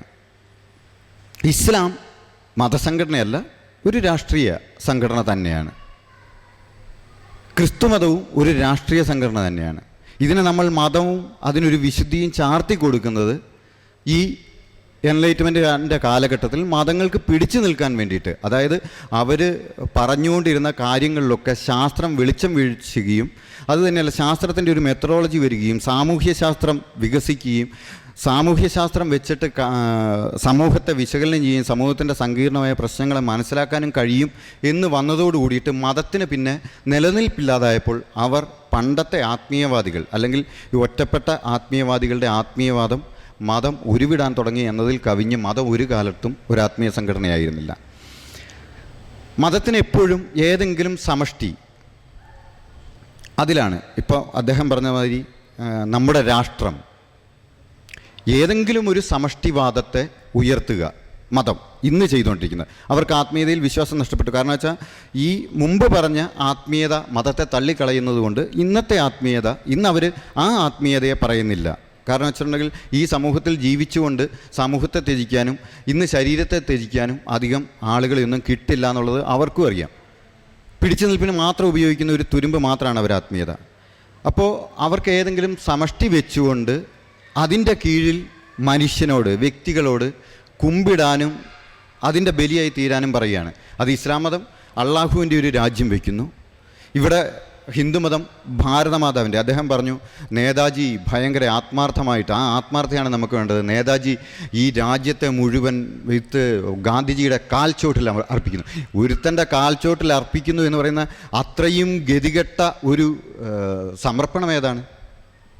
മറ്റുള്ളവനെ മുഴുവൻ ഒരുത്തൻ്റെ കാൽച്ചോട്ടിൽ അർപ്പിക്കുന്നത് വലിയ ആശയമായിട്ട് ഉയർത്തിപ്പിടിക്കാൻ ഈ ആധുനിക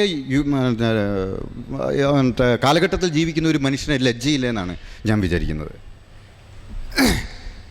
അപ്പോൾ ഇത്രയും പരമാബദ്ധങ്ങൾ 21-ാം നൂറ്റാണ്ടിൽ നിന്ന് BC-യിലെ മാനസിക ബോധം വെച്ചിട്ട് 21-ാം നൂറ്റാണ്ടിലെ മനുഷ്യരോട് സംസാരിക്കാൻ ഇത്ര ധൈര്യം, അതിന് ധൈര്യം എന്നല്ല പറയേണ്ടത്, ഇത്ര വിവരമില്ലായ്മ മനുഷ്യൻ ഇന്നും കൊണ്ടു നടക്കുന്നു എന്നുള്ളത് നമ്മുടെ കൂട്ടത്തിൽ തന്നെ ഇരിക്കുമ്പോൾ നമ്മൾ ഞെട്ടിപ്പോവുകയാണ്. അതും ഇത്തരം ഒരു വേദിയിൽ വന്ന് അത് പറയാൻ ധൈര്യം കാണിക്കുന്ന അതിലപ്പുറം. അപ്പം ഇത്രയും ഗോത്ര സ്വഭാവം പുലർത്തുന്ന ഒരു ജനതയിലാണ് നമ്മൾ ശാസ്ത്രബോധവും സാമൂഹ്യ ബോധവും ജനാധിപത്യ ബോധവും ഒക്കെ വളർത്താൻ ശ്രമിക്കുന്നത്. ഇതിൽ വിജയിക്കുമോ എന്ന് എനിക്ക് വളരെ സംശയമാണ്. കാരണം എന്താണെന്ന് വെച്ചിട്ടുണ്ടെങ്കിൽ ഇത് തന്നെയാണ് ഇസ്ലാമിസ്റ്റുകളും ഇപ്പോൾ ചെയ്യുന്നത്, IS ഭീകരതയും ഇപ്പോൾ ചെയ്തുകൊണ്ടിരിക്കുന്നത് തന്നെയാണ്. അവർ നിങ്ങൾക്ക് നിങ്ങളുടെ മതം എനിക്ക് എൻ്റെ മതം എന്നാണ് നബി പറഞ്ഞതെന്നാണ് പറയുന്നത്. ഇത് നബി എപ്പോൾ പറഞ്ഞു എന്ന് അവർ പറയില്ല. നബി കൂട്ടത്തിൽ 4 പേരുള്ളപ്പോഴാണ് നബി ഇത് പറഞ്ഞത്. നബി അത് കഴിഞ്ഞ് 10 വർഷം കഴിഞ്ഞിട്ട് മദീനയിലേക്ക് പോയി. മദീനയിൽ പോയി അധികാരം പിടിച്ചു കഴിഞ്ഞ നബി നിനക്ക് നിൻ്റെ മതം എനിക്ക് എൻ്റെ മതമൊന്നും പറഞ്ഞിട്ടില്ല. നിനക്ക് തല വേണോ അതോ ഈ മതം സ്വീകരിക്കണോ എന്നാണ് നബി പിന്നീട് സംസാരിച്ചത്. ആദ്യത്തെ 10 വർഷം മക്കയിൽ ഹാഷിം ഗോത്രം, അതായത് സാമ്പത്തികമായിട്ടും സാമൂഹ്യമായിട്ടും പിന്നോക്കം നിന്ന ഒരു ഹാഷിം ഗോത്രത്തിൽ ഇസ്ലാം മതം പ്രചരിപ്പിച്ചുകൊണ്ടിരുന്ന നബി സമ്പത്തും നിസ്സഹായാവസ്ഥയുമുള്ളൊരു നബി നിസ്സഹായാവസ്ഥയിൽ സമാധാനത്തെക്കുറിച്ചും അനുരഞ്ജനത്തെക്കുറിച്ചും ഒക്കെ ഒരുപാട് സംസാരിച്ചു. പക്ഷേ സമ്പത്തും അധികാരവും കൈവന്ന നബി ഒരിക്കലും സ്നേഹത്തിൻ്റെയോ സമാധാനത്തിൻ്റെയോ ഭാഷ സംസാരിച്ചിട്ടില്ല. കൃത്യമായിട്ട് ഹിംസയുടെ ഭാഷയിലാണ് നബി സംസാരിച്ചത്. ഇത് രണ്ടും ഒരുമിച്ച് തുന്നിക്കൂട്ടി, അതും ഇടകലർത്തി തുന്നിക്കൂട്ടിയ ഒരു പുസ്തകമാണ് ഖുറാൻ. അതുകൊണ്ട് ഇവർക്ക് നമ്മൾ ഖുറാനിൽ ഒരു വചനം ഉദ്ധരിക്കുമ്പോൾ ഇവർക്ക് മറുവചനം ഉദ്ധരിക്കാം. കാരണം ഇത് എപ്പോൾ പറഞ്ഞു എന്നുള്ളതല്ല, കൃത്യമായിട്ട് ഖുറാൻ ഓർഡറിലെടുത്ത് നോക്കിയാൽ നബിയുടെ വളർച്ച കൃത്യമായിട്ട് കാണും. നബി എത്ര കാലം സമാധാനത്തിൻ്റെ വചനം ഉച്ചരിച്ചു എന്നും അത് കഴിഞ്ഞ് അങ്ങനെ ഹിംസയുടെ വചനത്തിലേക്ക് മാറിയെന്നും. പിന്നെ നമ്മുടെ ഭാരതത്തിൻ്റെ മേന്മ ഇപ്പോൾ BJP ഉയർത്തിപ്പിടിക്കുന്ന ഒരു കാര്യമാണ്. ഭാരതം ഭയങ്കര സവിശേഷതകളാണ്. ഭാരതത്തിന് എന്തെങ്കിലും സവിശേഷതയുണ്ടെങ്കിൽ യൂറോപ്പ് പുരോഗമിച്ചിട്ടും ഭാരതം കൈവിടാതെ കൊണ്ടു നടക്കുന്ന അന്ധകാര യുഗത്തിൻ്റെ അവശിഷ്ടങ്ങളാണ് ഭാരതത്തിൻ്റെ സവിശേഷതയായിട്ട് നമ്മൾ ഉയർത്തിക്കാട്ടുന്നത്. അന്ധകാര യുഗത്തിലാണ് ഇന്നും ഭാരതം നിൽക്കുന്നത്. അതാണ് ഭാരതത്തിൻ്റെ സവിശേഷത. ഭാരതത്തിൻ്റെ ആ സവിശേഷത തകർന്നാൽ ഭാരതം എന്നൊന്നും ഉണ്ടാവില്ല, അല്ലെങ്കിൽ ഈ രാഷ്ട്രബോധം നിലനിർത്താൻ പറ്റില്ല. ഈ രാഷ്ട്രബോധം നിലനിൽക്കുന്നിടത്തോളം കാലം ഭാരതം പുരോഗമിക്കാനും പോകുന്നില്ല. ഒരു ഗോത്ര വ്യവസ്ഥയുടെ അവശിഷ്ടങ്ങളുടെ ഭാണ്ഡം പേറി എത്ര ദൂരം നമുക്ക് മുന്നോട്ട് സഞ്ചരിക്കാൻ പറ്റും? ഈ ഭാരം ഇറക്കി വെക്കാൻ പറ്റുന്നുണ്ടേ. ഒരു മനുഷ്യന് കൂടുതൽ ദൂരം മുന്നോട്ട് പോകണമെങ്കിൽ അവൻ ഭാരം കുറയ്ക്കണം. ഇത് കൂടുതൽ ഭാരം ഓരോ ദിവസവും ചരിത്ര നിർമ്മിതി എന്ന് പറഞ്ഞിട്ട് തോളിലേക്ക് കയറ്റി വെക്കുകയാണ്.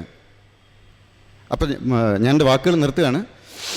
അപ്പോൾ ഇത്തരം ഒരു പ്രവണതയ്ക്ക് അല്ലെങ്കിൽ IS-ൻ്റെ അല്ലെങ്കിൽ ഈ RSS-ൻ്റെ ഇതിൻ്റെയൊക്കെ ഭീഷണിക്ക് വധഭീഷണിയാകാതെ വേറൊന്നും ചെയ്യാൻ നിവൃത്തിയില്ലാത്തതുകൊണ്ട് മാത്രമാണ് അവർ വധഭീഷണി മുഴക്കുന്നത്. ആശയപരമായ ഭീഷണി അവരുടെ ഇതിൽ നിഘണ്ടുവിലില്ല.